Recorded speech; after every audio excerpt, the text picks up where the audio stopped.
درود پاک کب کب کہاں کہاں اور کیسے کیسے کام آتا ہے۔ ایک بہت ہی خوبصورت واقعہ، بڑا ایمان افروز واقعہ ہے جو میں آپ کے سامنے پیش کرتا ہوں۔ ایک دوست نے اپنے ایک دوسرے دوست کو قرض دیا، اور جب اس نے قرض دیا تو وہ قرض ایک بڑی اماؤنٹ تھی، 3000 دینار۔ وہ ٹائم آ گیا جب اس ٹائم وہ قرض لینے کے لیے اپنے دوست کے پاس گیا کہ بھائی مجھے میرے پیسے واپس دو، تو اس نے کہا کہ پیسے تو نہیں ہے میرے پاس، میں کولیپس ہو گیا ہوں، بزنس اب میرا ختم ہو گیا ہے، میں تمہاری رقم نہیں دے سکتا۔ اس نے ایک اور ٹائم دے دیا اسے کہ ٹھیک ہے اب اتنے دنوں کے بعد میں دے دوں گا۔ وہ ٹائم بھی گزر گیا، اور جب وہ ٹائم بھی گزر گیا تو اس کے بعد اس دوست نے کہا کہ اب تو پیسے دے دو بھائی، میرا ٹائم پورا ہو گیا ہے۔ پھر نہ دے سکا ٹائم۔ آخر کار معاملہ جو ہے وہ کورٹ میں چلا گیا، قاضی کے پاس چلا گیا۔ اب قاضی نے جس کو پیسے دینے تھے اس کو بلایا اور کہا کہ بھائی آپ کو اس کے پیسے دینے ہیں؟ کہتا ہے ہاں پیسے تو دینے ہیں۔ تو کہا پھر دیتے کیوں نہیں ہو؟ کہا پیسے ہیں ہی نہیں، کاروبار ہی ختم ہو گیا ہے، قرضہ تو لیا تھا، اب میرے پاس بچا ہی کچھ نہیں ہے۔ تو کہا اچھا اب یہ بتاؤ کہ کب دو گے، کیسے دو گے؟ اس نے کہا بس میرے پاس پیسے ہی نہیں ہیں۔ تو کہا اب تمہارے پاس 30 دن کا ٹائم ہے، 30 ڈیز میں یا تو اس کے پیسے لوٹا دو یا 30 دن کے بعد تمہیں قید کر دیا جائے گا۔ یہ شخص اب گھر آیا، پیسے تو تھے نہیں، مگر شاید علماء نے لکھا کتابوں میں، یہ واقعہ کئی بڑی بڑی کتابوں میں لکھا اور درود پاک کے فضائل کی بڑی بڑی کتابوں میں لکھا، اور اس شخص نے سوچا کہ اس نے ایک حدیث پاک پڑھی ہوئی تھی کہ جس میں یہ نبی پاک علیہ الصلوۃ والسلام نے فرمایا ہے، جس کا مضمون ہے کہ جو شخص پریشان ہو، مصیبت زدہ ہو، اسے چاہیے کہ مجھ پر کثرت سے درود پاک پڑھے، کیونکہ درود پڑھنا مصیبتوں اور پریشانیوں کو لے جاتا ہے۔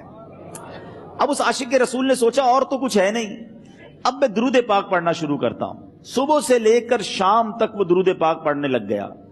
27 دن گزر گئے، only 3 days left، 3 دن باقی تھے قاضی کے پاس جانے میں۔ 27 دن گزر گئے درود پڑھتے پڑھتے۔ جب 28ویں رات آئی تو آنکھیں تو بند ہوئیں، مگر خواب میں اسے ایک آواز آئی، گھبراؤ نہیں، تمہارا قرضہ ادا کر دیا جائے گا، تمہارا مسئلہ سالو ہو جائے گا۔ صبح اٹھتا ہے، درود پاک پڑھ رہا ہے، مگر کہتا ہے یہ آواز سے تو مسئلہ حل نہیں ہوگا، پیغام کیا ہے اسے سمجھ نہ آیا۔ 28واں دن گزر گیا، 29ویں رات آ گئی، مگر اب آنکھیں بند ہوئیں اور قسمت جاگ اٹھی۔ نبی پاک صاحب لولاک صلی اللہ تعالی علیہ وسلم خواب میں تشریف لائے، اور پیارے آقا صلی اللہ تعالی علیہ وسلم نے فرمایا گھبراؤ نہیں، علی بن عیسیٰ وزیر کے پاس جاؤ، وہ تمہارا قرضہ ادا کر دے گا۔ اب یہ عاشق رسول صبح اٹھا تو ویری فریش، حشاش بشاش کہ اب تو کام ہو گیا، نبی پاک نے خواب میں آ کر بشارت دی ہے۔ مگر پھر ذہن میں سوال آیا کہ علی بن عیسیٰ کے پاس جاؤں گا تو ثبوت کیا ہے، پروف کیا ہوگا؟ میں جا کر اس کو کہوں گا کہ میرا قرضہ دے دو تو ایسے تو قرضہ نہیں دے دینا، اور میں نے اس کو کہا کہ مجھے نبی پاک نے خواب میں کہا ہے، اور اس نے اگر مجھ سے کوئی نشانی مانگی تو میں نشانی کیا دوں گا؟ آخری دن تھا، 29واں دن تھا، وہ بھی درود پڑھتے پڑھتے گزر گیا۔ 30th نائٹ آ گئی، صبح وہ دن ہے جب عدالت میں جانا ہے۔ اب اس رات پھر نبی پاک علیہ الصلوۃ والسلام خواب میں تشریف لائے، اور آقا علیہ الصلوۃ والسلام نے فرمایا کہ علی بن عیسیٰ وزیر کے پاس جاؤ، وہ تمہارا قرض ادا کر دے گا۔ کہ حضور چلا تو جاؤں گا، لیکن اگر وزیر نے مجھ سے کوئی نشانی طلب کی تو میں کیا جواب دوں گا؟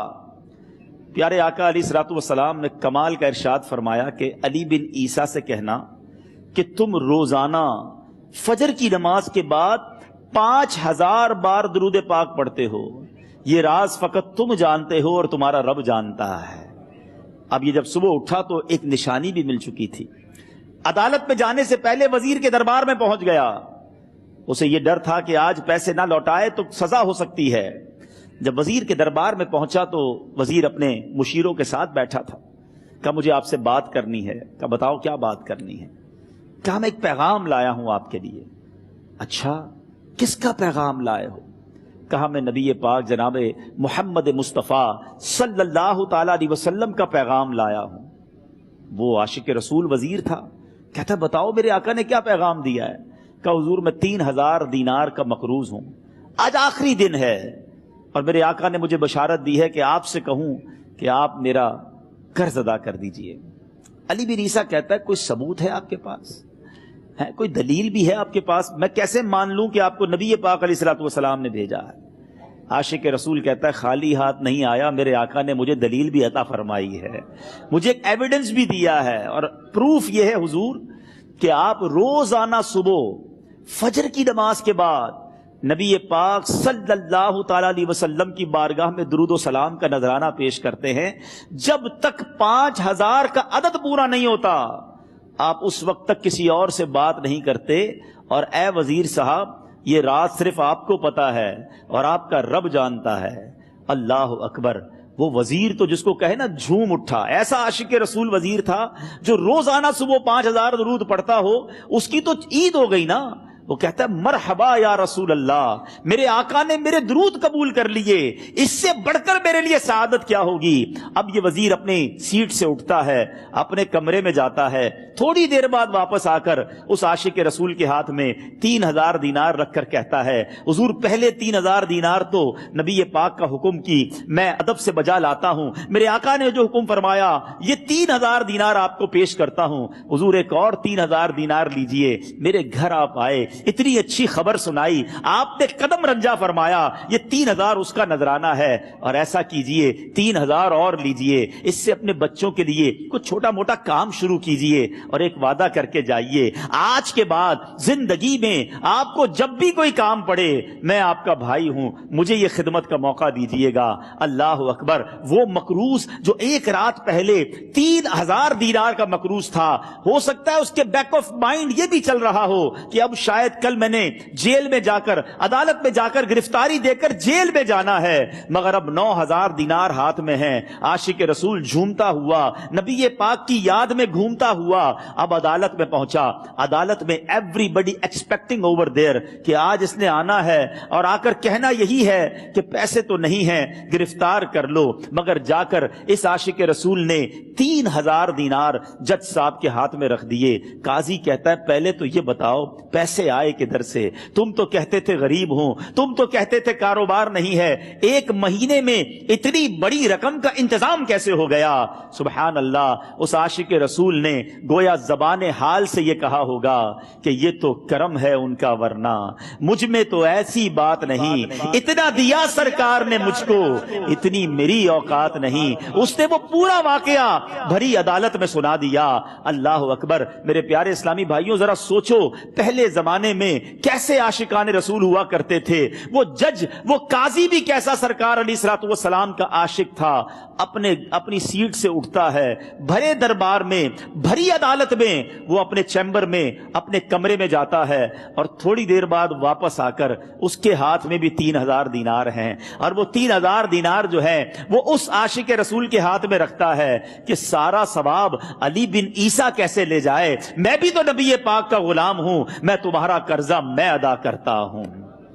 اچھا، اب ایک اور عجیب سینیریو یہ بن گیا کہ جس نے کیس کیا تھا، جس نے دعویٰ کیا تھا، وہ بھی یہ سارا منظر دیکھ رہا تھا۔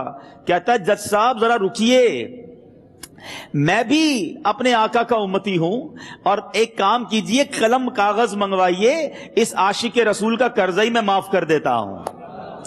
اچھا، اب عاشق رسول نے وہ واپس 3000 دینار جو جج صاحب نے دیے تھے وہ واپس جج صاحب کو دیے کہ حضور یہ پیسے آپ ہی رکھ لیں، قرضہ ہی معاف ہو گیا، اب آپ کے پیسے کا میں نے کیا کرنا ہے؟